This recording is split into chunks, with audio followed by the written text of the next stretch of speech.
नमस्कार दोस्तों, आप सभी का एक बार फिर से स्वागत है हमारे चैनल दुर्गा भक्ति मार्ग में।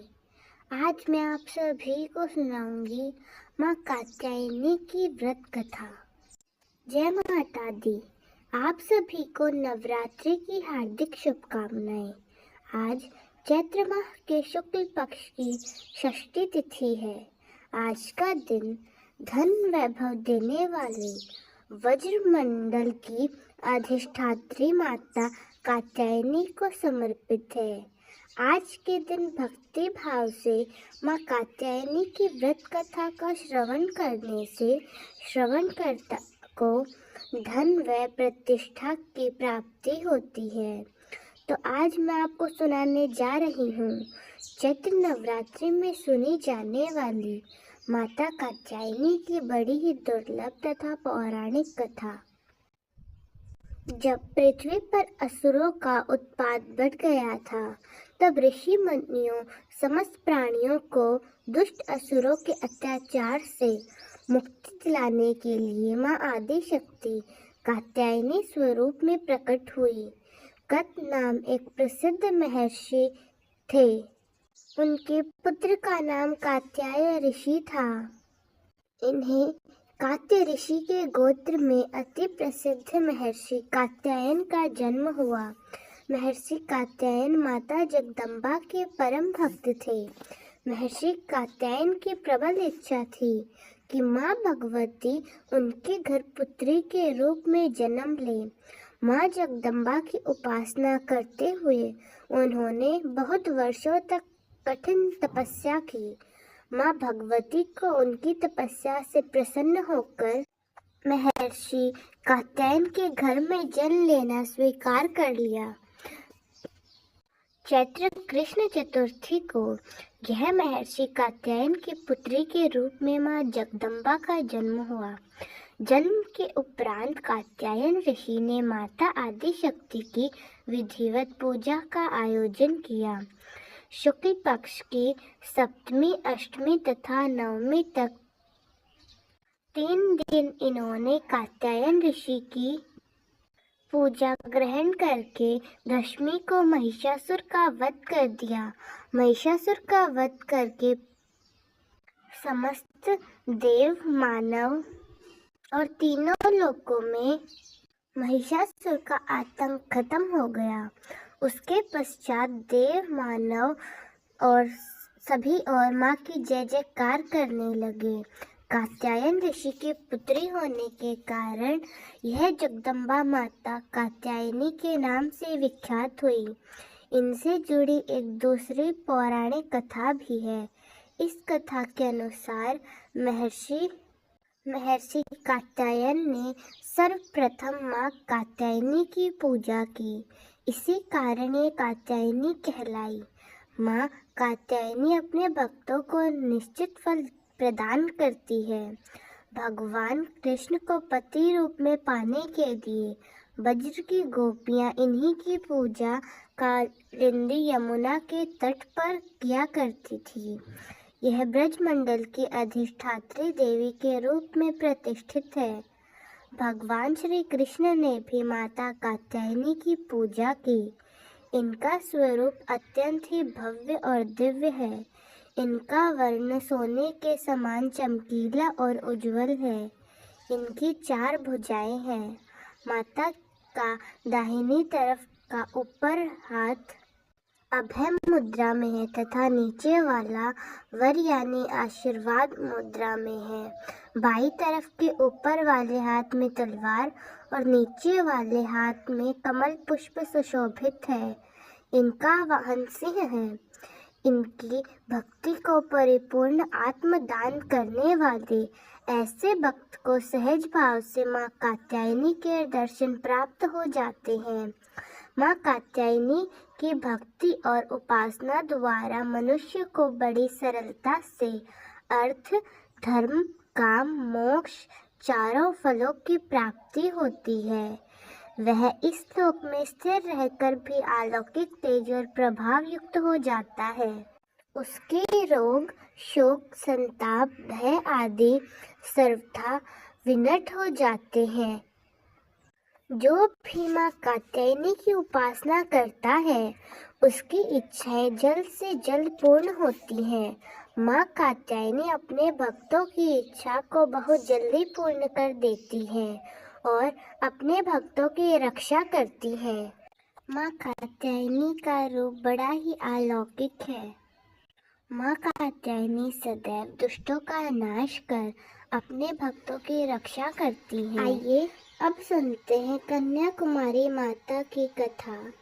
शिव पुराण के अनुसार बाणासुर नाम का एक असुर देवताओं को अपने कुकर्मों से पीड़ित कर रहा था।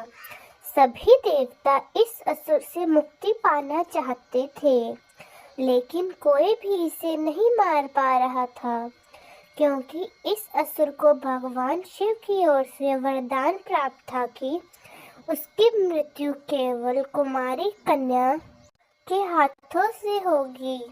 यह वरदान उसे भगवान शिव की कड़ी तपस्या के बाद मिला था। उस राक्षस का वध करने के लिए आदि शक्ति के एक अंश से एक पुत्री को जन्मा गया। इस पुत्री का जन्म एक राजा के घर हुआ। राजा के 8 पुत्र और एक पुत्री थी। इसी पुत्री का नाम रखा गया कन्या। इस पुत्री को भगवान शिव से प्रेम हुआ और उन्हें पाने के लिए कन्या ने कठोर तपस्या की। उनकी तपस्या से भगवान शिव प्रसन्न हुए और विवाह का वचन दिया। विवाह की तैयारियां शुरू हो गई। उसके बाद भगवान शिव तय कार्यक्रम के अनुसार कैलाश से बारात लेकर चले गए। बारात कन्याकुमारी से लगभग 12 किलोमीटर दूर सुचिंद्र गांव में ठहरी। उधर कन्याकुमारी का विवाह होते देख देवतागण परेशान हो गए कि अब बाणासुर का वध कौन करेगा। पहले तो उन्होंने देवी को समझाने का बहुत प्रयास किया, लेकिन जब बात नहीं बनी तो छड़ का ही सहारा लिया गया। विवाह का समय ब्रह्म मुहूर्त रखा गया, लेकिन नारद जी ने आधी रात को ही मुर्गे का रूप लेकर बांग दे दी। शिवजी को लगा कि सुबह हो गई है और वे ब्रह्म मुहूर्त पर नहीं पहुंच पाएंगे, इसीलिए भोलेनाथ बारात लेकर वापस कैलाश पर्वत लौट गए। उधर दुल्हन के रूप में तैयार देवी ने जब देखा कि बारात नहीं आई तो वह बहुत दुखी और क्रोध से भर उठी। उन्होंने क्रोध में आकर बारात के बिना सारा भोजन समुद्र में फेंक दिया और कहा जाता है कि कन्याकुमारी के तट की रेत आज भी कई रंग की है। पत्थर के और यहाँ रंग बिरंगे पत्थर के कण मिलते हैं जो देखने में दाल चावल जैसे लगते हैं। बारात लौट जाने के बाद देव कुमारी के दिव्य की चर्चा बाणासुर तक भी पहुंच गई। उसने देवी के पास विवाह का प्रस्ताव भेजा तो देवी ने के मना करने पर वह जबरदस्ती उतारू हो गया। तब बाणासुर और देवी में भयंकर युद्ध हुआ, जहां देवी ने चक्र से उसका वध कर डाला। बाणासुर के वध के बाद परशुराम और नारद जी ने देवी से कलयुग की आखिर तक उसी जगह पर रहकर असुरी शक्तियों से लड़ने की प्रार्थना की, जिसे उन्होंने स्वीकार भी कर लिया। इसके बाद परशुराम जी ने तट पर एक विशाल मंदिर की स्थापना की, जहां कन्या रूप देवी को स्थापित किया गया। मंदिर में देवी की काली पत्थर की प्रतिमा स्थापित की गई। इनके दाएं हाथ में एक कमल है। उन्हें देखने पर ऐसा लगता है मानो 16 श्रृंगार में देवी आज भी शिवजी के आने का इंतजार कर रही हो। एक बार प्रेम से बोलिए, माँ कन्याकुमारी की जय हो। अब सुनते हैं माता रानी की दूसरी कथा। माँ दुर्गा को शेरों वाले नाम से पुकारे जाने के पीछे भी एक प्रचलित कथा है। इस कथा के अनुसार भगवान शिव को अपने पति के रूप में पाने के लिए माँ पार्वती ने हजारों वर्ष तक तपस्या की थी। इस तपस्या का तेज इतना अधिक था कि माता पार्वती का गोरा रंग सांवला पड़ गया, लेकिन तपस्या सफल हुई और माँ पार्वती को भगवान शिव पति के रूप में प्राप्त हुए। एक बार संध्या के समय माता पार्वती और भगवान शिव एक साथ कैलाश पर बैठे थे। तभी हंसी हंसी में माता पार्वती को शिव जी ने काली कहकर पुकारा, लेकिन वह पार्वती जी को बिल्कुल अच्छा नहीं लगा। उन्होंने तुरंत कैलाश छोड़ दिया। वे वन में तपस्या करने चली गई, जिससे उनका गोरा रंग उन्हें वापस मिल जाए। जब वे वन में तपस्या कर रही थी, तब एक शेर वहां आ गया और उन्हें खाना चाहता था, लेकिन माँ की तपस्या को शेर चुपचाप बैठकर देखता रहा। माता रानी ने वर्षों तक तपस्या की। उनकी तपस्या समाप्त होने पर शेर वहीं बैठा रहा। माता रानी की तपस्या को समाप्त करने के लिए शिवजी उनके पास आए। उन्होंने माता को गोरा होने का आशीर्वाद दिया। वरदान पाने के बाद माता पार्वती स्नान करने के लिए गई। जब वे स्नान करने गई तो उनके शरीर से एक और काले रंग की देवी निकली। इनके निकलते ही माता गोरी हो गई। इन काली देवी का नाम कौशिकी पड़ गया। फिर माता पार्वती का रंग गोरा हो गया। इससे माता रानी को एक और नाम मिला, जिसे गौरी के नाम से जाना जाता है। अब देखिए, जब माता पार्वती स्नान करके बाहर आई तो अपने तप स्थान पर एक शेर को बैठा हुआ देख पाया। तब उन्हें बाद में ज्ञात हुआ कि उनका भक्षण करने आए शेर ने उन्हें अपना ग्रास नहीं बनाया और इतने वर्षों तक उनके पास ही बैठा रहा।